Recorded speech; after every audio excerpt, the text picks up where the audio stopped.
whimsically musical teachers, welcome back to my channel, and in today's video we are talking all about how and why you should be adding literature into your music classroom. Before I break this down, I want to briefly say who I am because I might have new followers on here. My name's Rainey Barton. I'm an elementary music teacher for grades K through 5 in Central Florida. This is my 6th year teaching, and I absolutely love getting to help other music teachers to have purposeful music curriculum in their classrooms and inspire active music making with their students. And so I created this channel to give you the best tips and tricks possible to further equip you in your own music making relationships with your students and your classroom so that you can have the best music class ever, because music is the best. And with that, I really wanted to talk about using literature in your classroom. That is a big thing for me. I use a book in almost every lesson for every grade level because one, my school needs that help with support for literacy wise, so this is a great way to help them with that. But two, I just have learned so much better teaching, and moments that I've had have been because I've used a book in my classroom. And so I really want to share the importance of it and a couple of books that I think are great to include in your classroom. So let's break it down, shall we?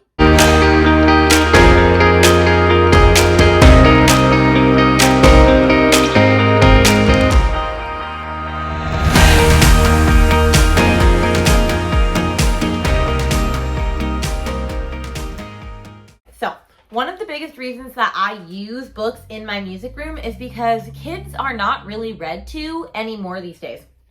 Yes, some parents still take the time to read to their kids at night, but with the vast move and push into technology, kids and parents and everyone is just on their phones more often. They don't go outside to play as much anymore. They just stay inside and they're on their devices. I mean, I have kindergartners that have Kindles, y'all, and iPads, and I'm very much judging on that. But they don't get read to as much, especially the older babies. And kids love hearing stories. Everybody loves stories. That's a primitive thing. Everybody loves hearing a good story. And so I always love trying to incorporate books whenever I can, especially with the older kids. They'll act like they don't like it, but they do like the stories. I'm just saying, because I just did a book called Tikki-Tikki Tembo with my 4th graders for Tika-Tika practice. They loved it so much. So I have so many books that I love using with my students.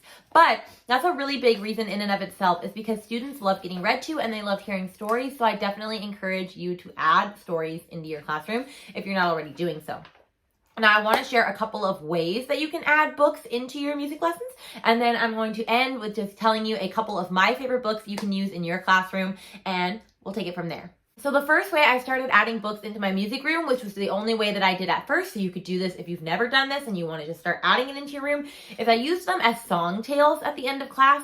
And so I would take a book, some that could easily just be sung, or I would add a melody to, or I could add a song into, and I would read it at the end of class as a cool down activity. Because students, if they're moving right before they have to go back to their class, they're going to be very hectic and squirrely for themselves and your teacher, or their teacher. And so I would use it as a song tale to calm them down and get them back into that headspace of let's chill, break everything back in. We're going to be going back to class in a minute.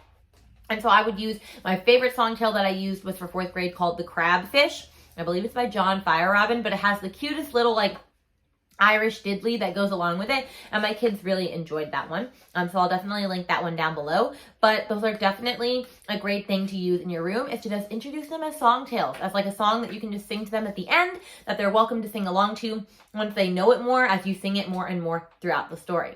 Another great time to use books is to celebrate holidays, especially for inclusivity. So we're going to talk about both.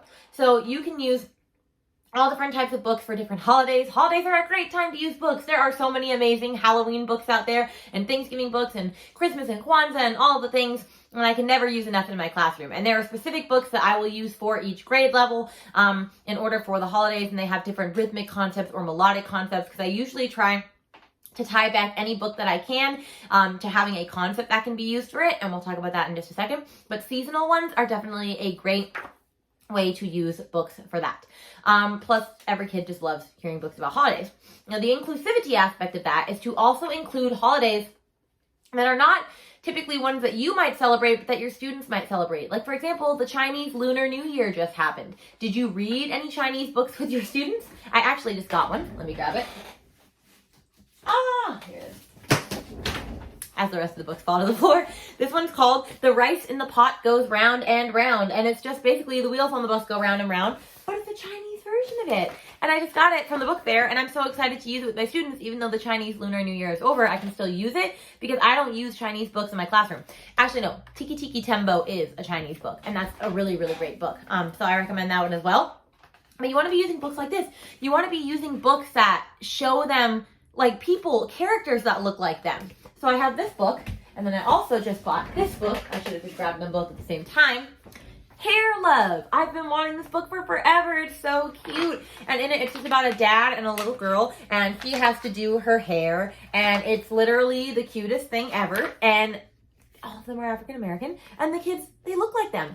Because I don't know how many picture books you've seen where it's all just like white children. So it's really great to like let them see other kids that actually look like them, and it's super cute, and they love it so much. So you want to be using books for inclusivity purposes as well. And there are tons of a lot more culturally diverse books that have come out as of late. Children's books, like those ones are both newer on the side.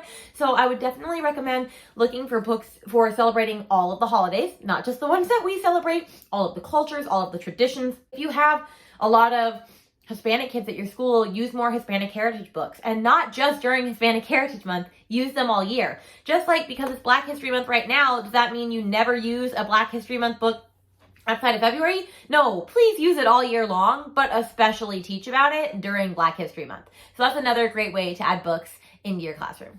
Another great way to use the books in your room is to teach particular concepts. So rhythmic concepts, super easy. Melodic concepts, comparative ones. Like for example, I use, oh God, what's the book called?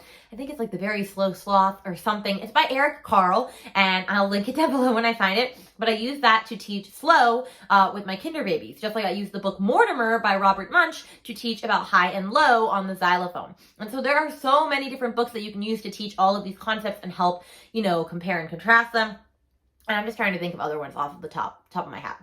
Oh yeah, I use Bonaparte Falls Apart, which is a great Halloween book to teach Low Soul in my classroom because I pair it with Dry Bones, that song. And then another one, like I've said, Tikki-Tikki Tembo is for 16th notes. But there are so many different concepts that you can use these for. And so typically what I like to do is when I'm going to the book fair or I'm going to the library to look for new books to use, I will look through the book and I'll see first if there's any like rhythmic words or phrases or things that I could use for. Because you know, lots of books have like sound effects nowadays. Like in the book Max Found Two Sticks, it has a bunch of different sounds like ding, ding, rattle, bing, bang, cling, clang. So if I have stuff like that, it's definitely easy to use sound exploration for that. But I'll look for that. I'll look for repeatable phrases. Like there's a book that I was just reading.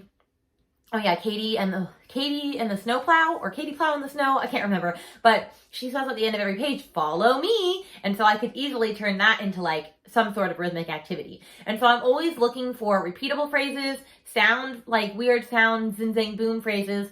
And I'm looking just for like the storyline to see if I could add a song to it. If it's about a specific concept, if I could add a book that like a song that pairs well with it. So for example, in Bonaparte Falls Apart, it's all about a skeleton that his bones keep coming apart when he's walking to school. And so his friends are trying to help him, and the mummy wraps him up in like, you know, mummy wrap, and that doesn't work. And then the spider puts spider webs on him, and that doesn't work, and all of that. But the song Dry Bones, it's all about bones. And so I paired Bonaparte's bones with Dry Bones, and it worked really well.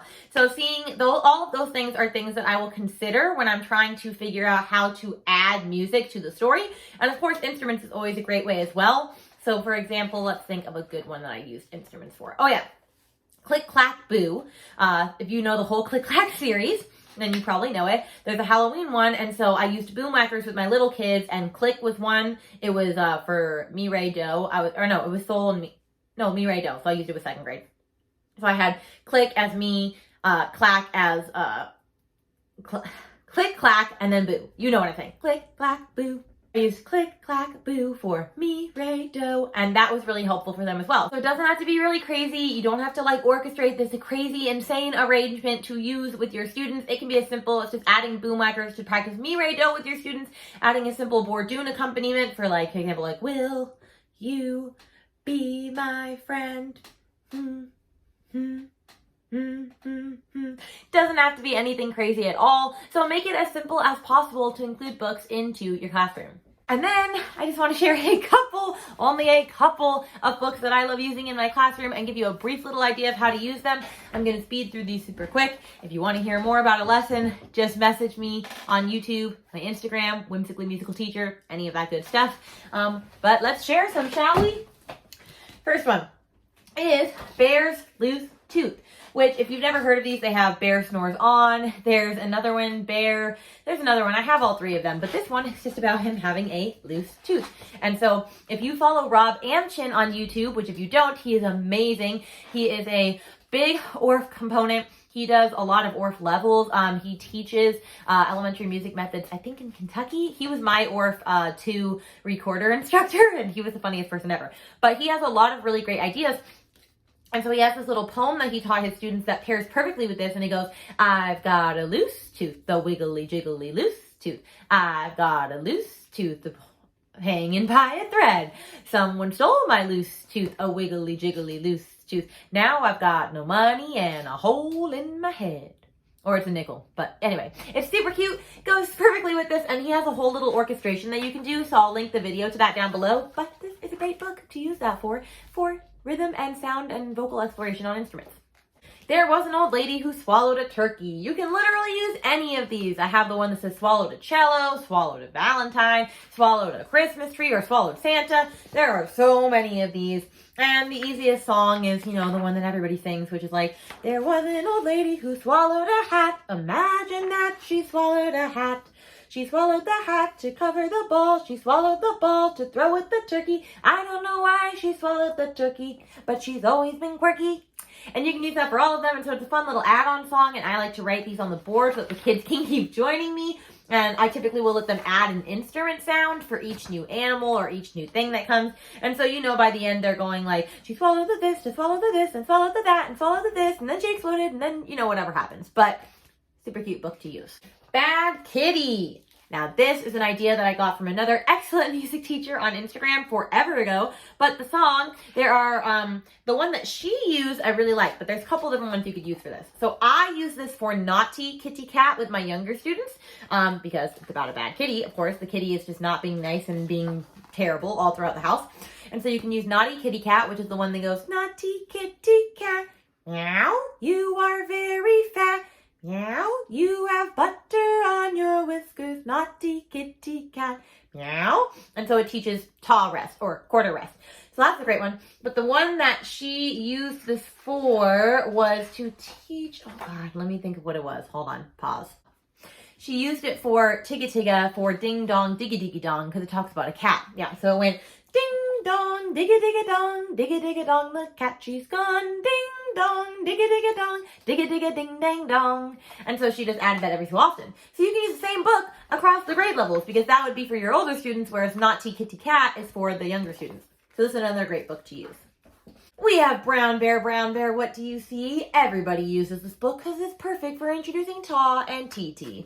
Because you can literally make flashcards of all of the animals and have red bird, and the students have to figure out whether it's Ta or it's TT Ta. And so I will make flashcards for all of them at the end, and they'll practice making like 4 to 8 beat patterns with just the animals. And then once they have the animals down, they have to do it with Tas and TTs. And then once they have that down, they have to add instruments and perform it all together. So they'll be doing some 8-beat pattern of animal sounds and Tas and TTs, and they can perform it in any order they want. If they want the A section to be just the words, B section to be just Tas and TTs, C section to be all of it together, they get to decide. But this is a super fun one that you can do with your little kids and start to teach them about composition and whatnot. Peanut butter and cupcake. This one I gotta give thanks to David Rao for making moments matter. He has the cutest little song that he put with this book, which I will also post where he talks about it. But this one is just a song tale to use with your students. I just use this, actually I used this at the beginning of the year because this book is all about a little, I think Peanut Butter comes to the school, or is it this one? Hold on. Is it this one? Yeah, okay. Sorry, I had to make sure it's the right one. This is where Peanut Butter is new and he comes to the school and he wants to make friends and nobody wants to be his friend. And he says this same exact phrase every page, so it's super cute. He goes, hello, I'm new here and I'd like to play. Maybe now, maybe later, or even all day. I'll make you chuckle deep down in your belly and we'll go together like peanut butter and cupcake.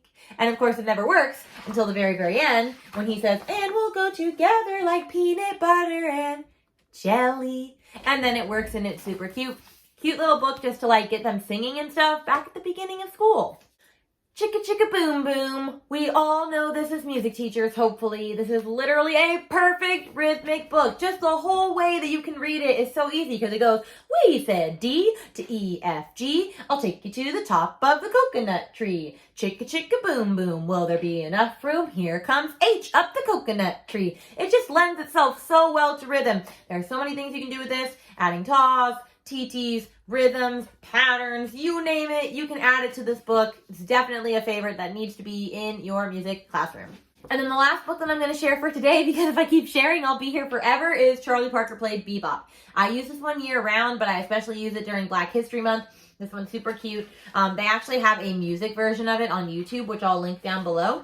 But it teaches all about Charlie Parker, and then my kids will do a listening glyph to one of his most popular songs at the end. I'll show them a video from Brain Pop all about jazz to introduce jazz to them when they're younger. So this is definitely another great one. I will also have this link below because it's one of my activities in my Black History Month Music Literacy Bundle, which comes with 6 different books to use in your classroom, not just for Black History Month, but especially if you need something right now. So I'll link that below if you're looking for something, but this is another great book to use as well. And of course, if you have questions that you'd like answered in other videos, please drop them down below. My goal here is always to serve you.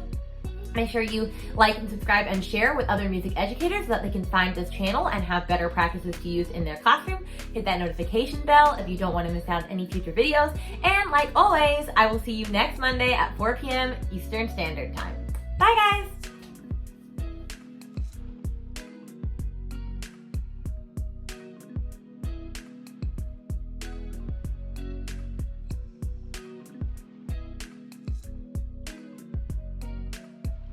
But with that, I thank you for watching this video. I hope it was helpful for you. And of course, if you have questions that you'd like answered in other videos, please drop them down below. My goal here is always to serve you.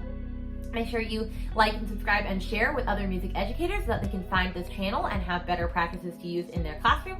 Hit that notification bell if you don't want to miss out on any future videos. And like always, I will see you next Monday at 4 p.m. Eastern Standard Time. Bye guys!